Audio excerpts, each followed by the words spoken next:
Hi friends, আমরা আজকেও আলোচনা করব নিফটি, ব্যাংক নিফটি এবং ফিন নিফটি নিয়ে। গতকাল আমরা যা আলোচনা করেছিলাম এবং মার্কেট কী ধরনের বিহেভ করেছে সেটা আমরা একবার দেখে নিই। তারপরে আমরা যাব আগামীকালের কী ধরনের ভিউ হতে পারে, মার্কেটে কী ধরনের রিয়াকশানও আমরা প্রেডিক্ট করতে পারি সেটা নিয়ে আমরা আলোচনা করব। আমাদের প্রথম নিফটির ক্ষেত্রে যেটা বলা ছিল, যদি নিফটি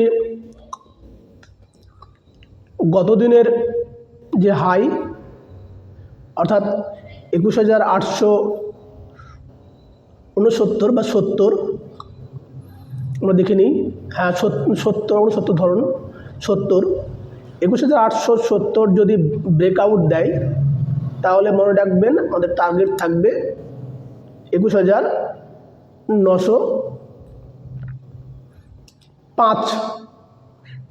কত টার্গেট থাকবে বলা ছিল আমাদের?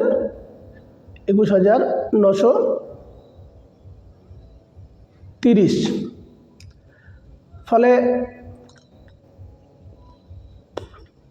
এটা আমাদের বলাই ছিল, যেটা হয়েছে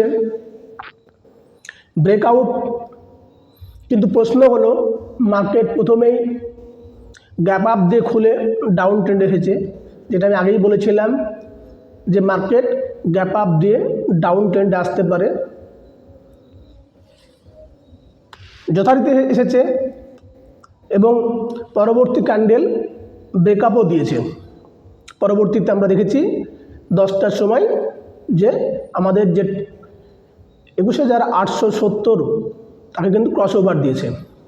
প্রশ্ন হলো, এই ক্রস ওভার কিন্তু কার্যকর হবে না। কার্যকর হবে না এই কারণেই, কারণ প্রথম যে 15 মিনিটের ক্যান্ডেল তার হাই চলে গেছে কোথায়? হাই চলে গেছিল আমাদের 21,927।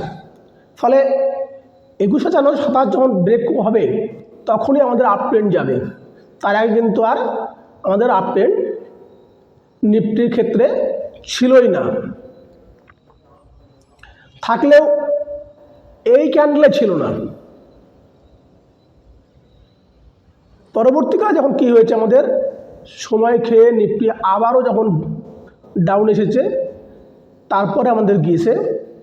এই ক্ষেত্রে এই ব্রেকআউটে আমাদের, কারণ অনেকটা সময় খেয়ে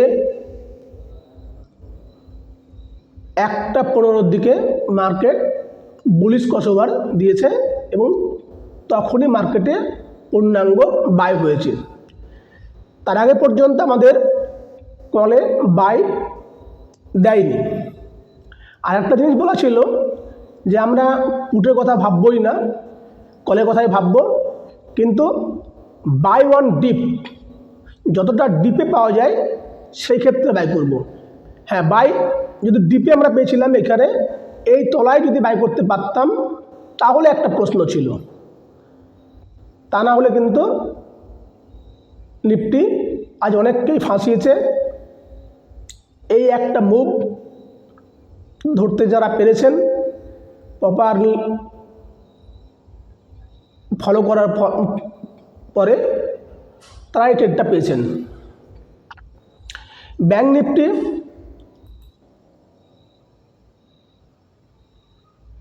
নিফটি যেটা বলা ছিল, ব্যাংক নিফটি বলা ছিল আমাদের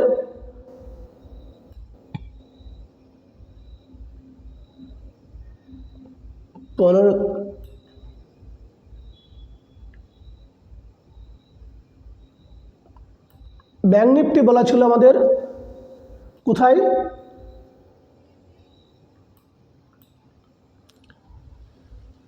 46,173 উপরে বুলিশ ক্রসওভার দিলে তবেই আমরা কলে যাব। কিন্তু যথারীতি ব্যাংক নিফটিও সেটাই হয়েছে। আমাদের প্রথম 15 মিনিটে গ্যাপ আপ দেয়নি, মার্কেট নির্দিষ্ট রেঞ্জের মধ্যেই ওপেন হয়েছে। এবং রেঞ্জের মধ্যে প্রথম আধ ঘন্টা ডাউন ট্রেন্ড গিয়েছে, তারপরে আপ ট্রেন্ড শুরু হয়েছে। ফলে আপ ট্রেন্ড শুরু যখন হয় আমাদের প্রথম ক্যান্ডেল 9:45, 10:45, 11টা, 12টা, ফলে বাই আমাদের এক্স্যাক্ট কোথায় ছিল এইখানে একবার বাই এসেছে, কিন্তু এটাও রিক্সি, ক্রসওভার দিয়ে নিচে চলে এসেছে ব্যাক করে।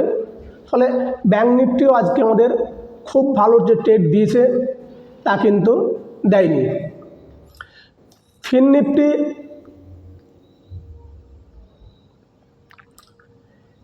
নিফটির ক্ষেত্রে কিন্তু ট্রেড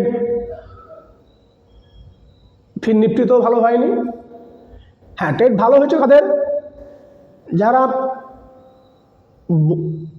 এই বাই ওয়ান ডিপ ফলো করেছেন। তো মানে আগেই বলেছিলাম যে পিসিআর যে ধরনের বিল্ড আপ হয়ে আছে, ফলে বাই ওয়ান ডিপ, যত ডিপে যাবে নিচে যাবে মার্কেট তলায় বাই করতে পারবেন,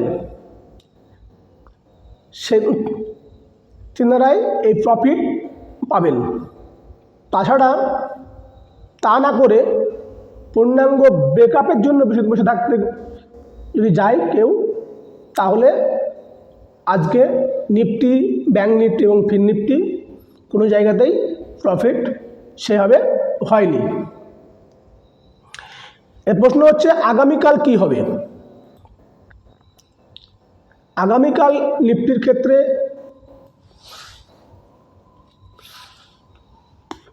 প্রতিদিনের মতো একই জিনিস থাকবে।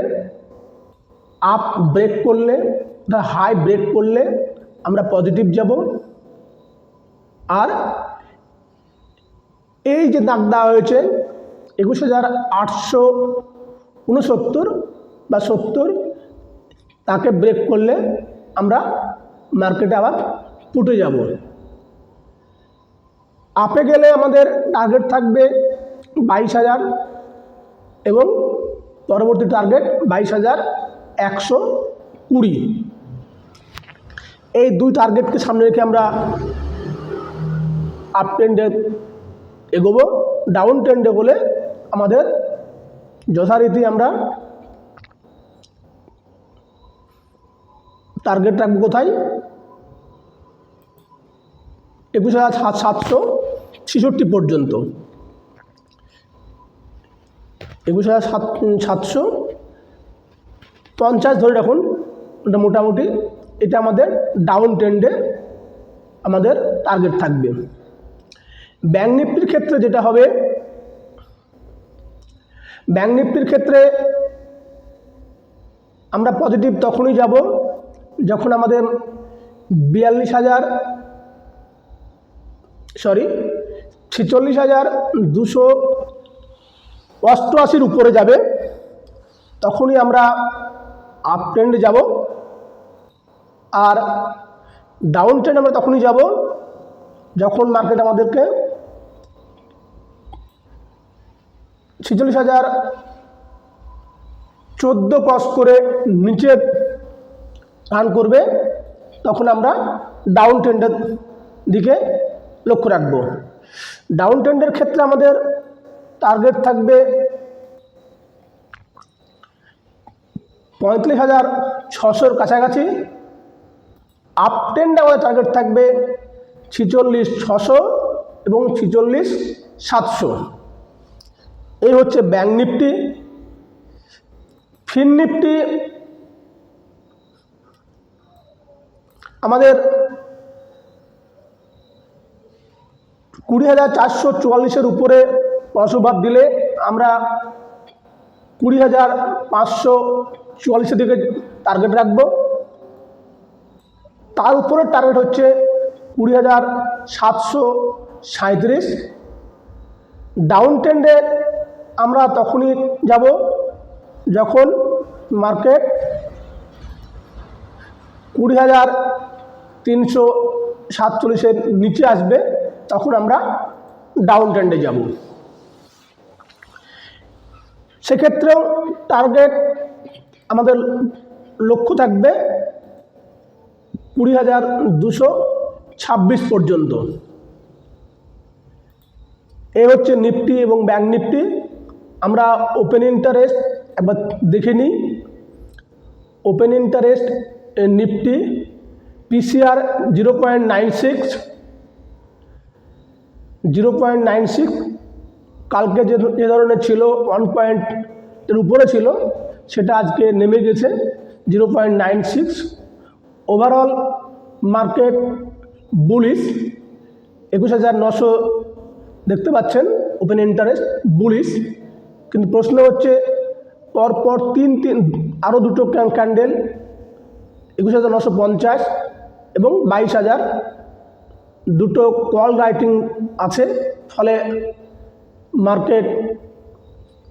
মার্কেটে যদি কালকে নতুন করে কল রাইটিং শুরু হয়ে যায়, তাহলে মার্কেট একটা রেস বাউন্ড হয়ে যাওয়ার সম্ভাবনা থাকবে।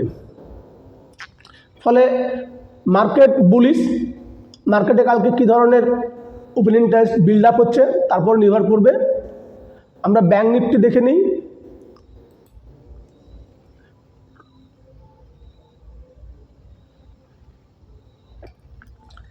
Bank Nifty 1.17। Bank Nifty bullish, bank Nifty overall bullish. ফলে ব্যাংক নিফটি বুলিশ যাওয়ার সম্ভাবনায় প্রবল। এখনো পর্যন্ত ব্যাংক নিফটি উইকলিতে বুলিশ আছে। মান্থলি দেখে নিই কী আছে, মান্থলি কী পরিস্থিতি কী আছে। মান্থলি 1.17 মান্থলিও। ফলে ব্যাংক নিফটি বুলিশ। আমরা এফআইআই ডিআইদের ডাটা আজকে দেখে নিই একবার কি আছে। FII DI data